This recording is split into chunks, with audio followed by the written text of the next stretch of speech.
Hey guys, this little video is about gas laws. Um, it's basic algebra involved in it, nothing too extraordinary, but it has to deal with the pressure, volume, and temperature that gases undergo in a environment. Okay, usually a closed system, like in a bottle with a jar in it. What happens to it? Okay, what happens to the pressure when you heat something up? What happens to the volume when you cool something down? There's a couple different scenarios, and I have a couple problems just to go over a few of the basic gas laws. Now, there's three basic gas laws. We're going to go over problem 1, 2, and 3. Okay, those three basic gas laws can also come together to make a fourth gas law, and then after the fourth gas law, and that's where we're going to stop in this video, we can move on into something called the ideal gas law, and we'll talk about that on another video that deals with gases plus mole.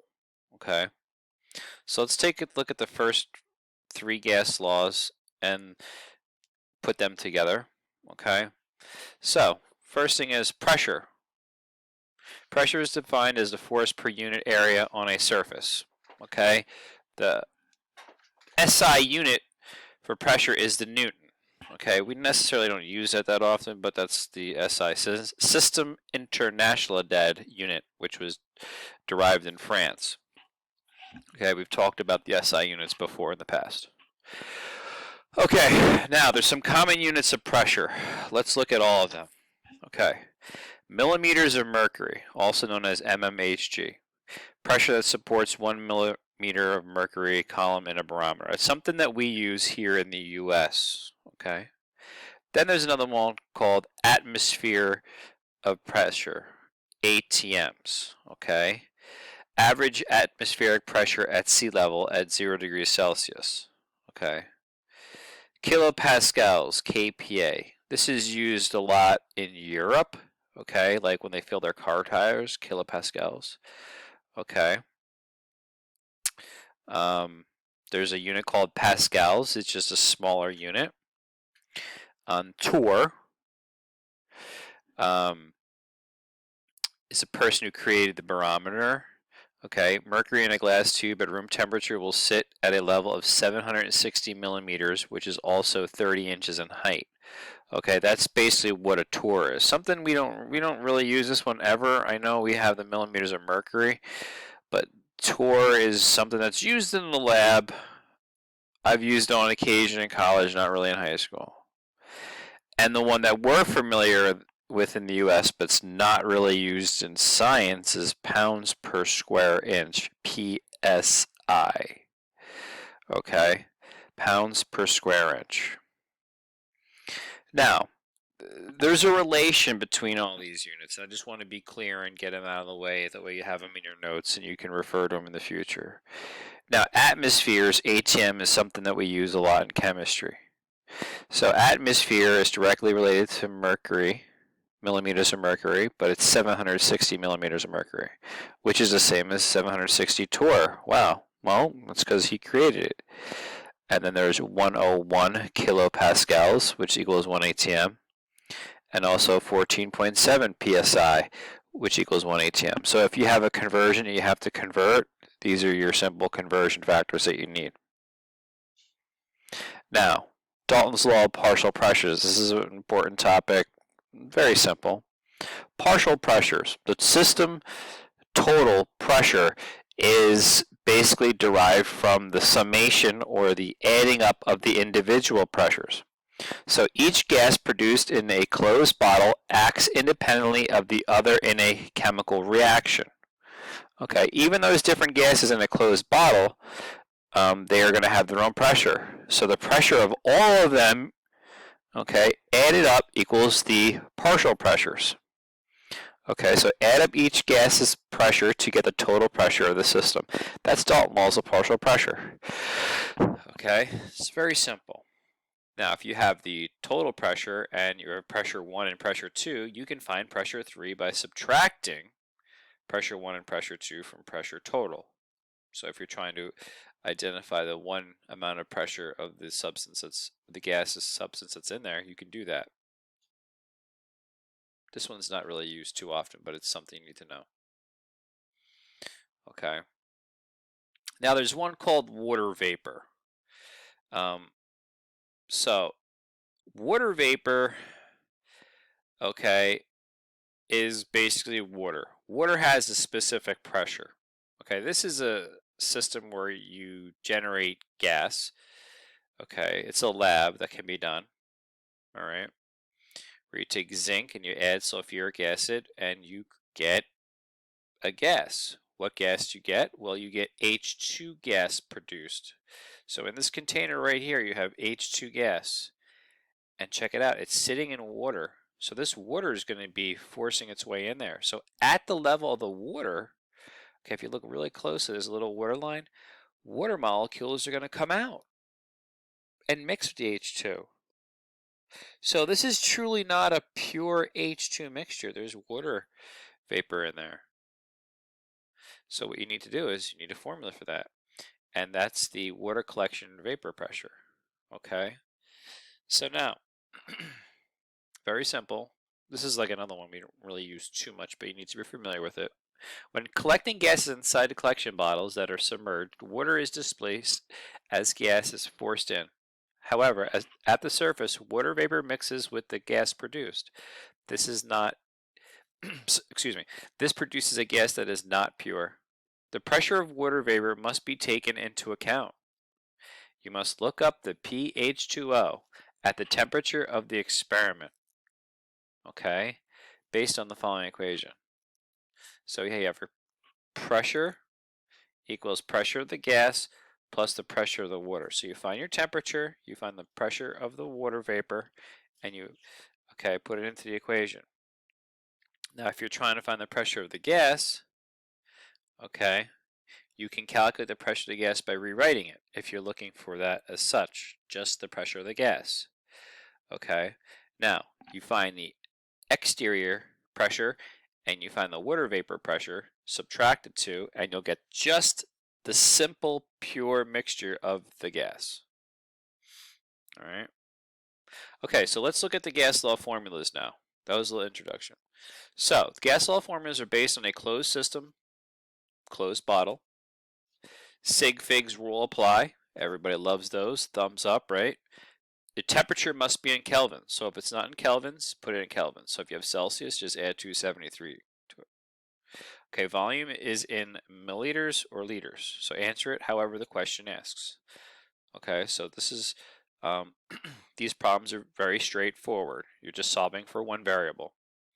Okay, let's look at Boyle's law. Boyle's law is a law that deals with pressure and volume relationship. Okay, so Boyle's law states that the volume of a fixed mass of a gas varies inversely with the pressure at constant temperature.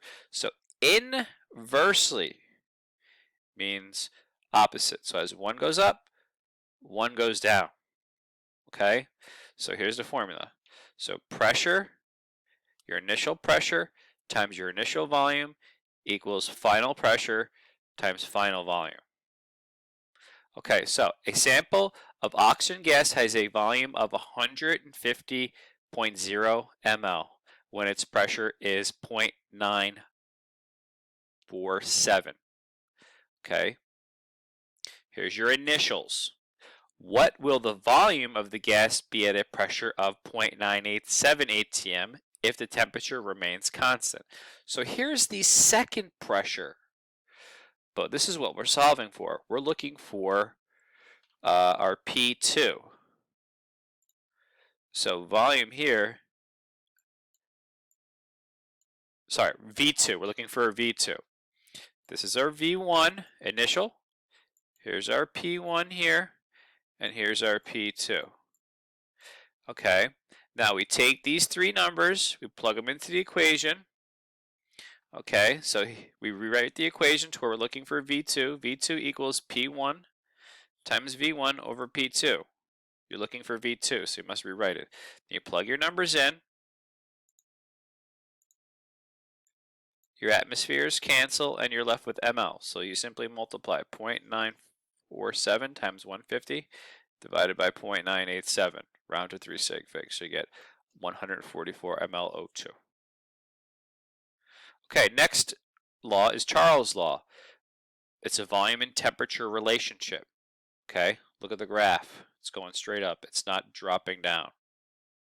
Okay, Charles' law states that the volume of a fixed mass of gas at constant pressure varies directly with the Kelvin temperature. So they're directly related. Okay, so your formula is V1 over T1 equals V2 over T2. So that's the formula for Charles' law. Okay, let's look at this problem. A sample of neon gas, get my pen out, sorry, occupies a volume of 752 mLs at 25 degrees Celsius.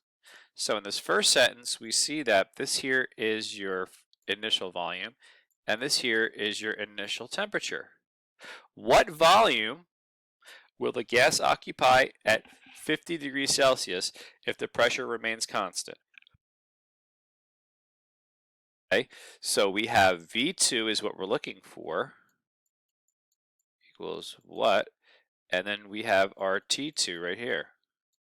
Okay, but you must convert these to kelvins. Okay, so Celsius plus 273 equals kelvins. Okay, so we want to convert that. So let's look at the formula. We want to rewrite the formula where we have V2 equals. So V2 equals V1 times T2 over T1. We plug in the numbers, okay, and we have our kelvins. That way the kelvins can cancel out. Okay, and we multiply. 752 times 323 divided by 298 equals 815 ml. Okay, this law here is called Gay-Lussac's law. Pressure-temperature relationship. They're directly related. The graph is going up. Okay, Gay-Lussac's law states that the pressure of a fixed mass of a gas at constant volume varies directly with the Kelvin temperature. Okay, so you have P1 over T1 equals P2 over T2. So let's check this out. The gas in a container is at a pressure of 3.00 atm at 25 degrees Celsius. Okay, so here's our P1. Here's our T1, which we'll have to convert to kelvins. What would the gas pressure in the container be at 52 degrees Celsius? So we're looking for our P2, and this is our T2. Okay, turn your T's temperatures into kelvins. So add 273 to these. Okay, so we're looking for P2. So we have to rewrite our formula to where P2 equals P1 times T2 over T1. Plug in our numbers. Okay, our kelvins will cancel out. Multiply 3 times 325 divided by 298. Okay, now let's look at the fourth gas law. We have the first, second, third. There isn't the main ones. Okay, those are the first. Gay-Lussac's law, Charles' law, and Boyle's law. You put the three of them together, you get the combined gas law, which expresses the relationship between pressure, volume, and temperature of a fixed amount of gas. Can be used in place of the other equations. Okay, so here is the equation. It is set where pressure times volume divided by temperature, all initials are on the left, and then your pressure, volume, and temperature finals are on the right. So let's take a look here. A helium balloon has a volume of 50 liters at 25 degrees Celsius and 108 atmospheres. What volume will it have at 0.855 atmospheres and 10 degrees Celsius? Okay, so you convert Celsius to kelvins. Okay, so what we're looking for in this problem is our V2. We're looking for our final volume. So you have to rewrite the equation to get V2. Then you plug in all the other numbers, and remember to convert Celsius to kelvins. Okay, so we have V2 equals P1 times V1 times T2 divided by P2 times T1. Okay, And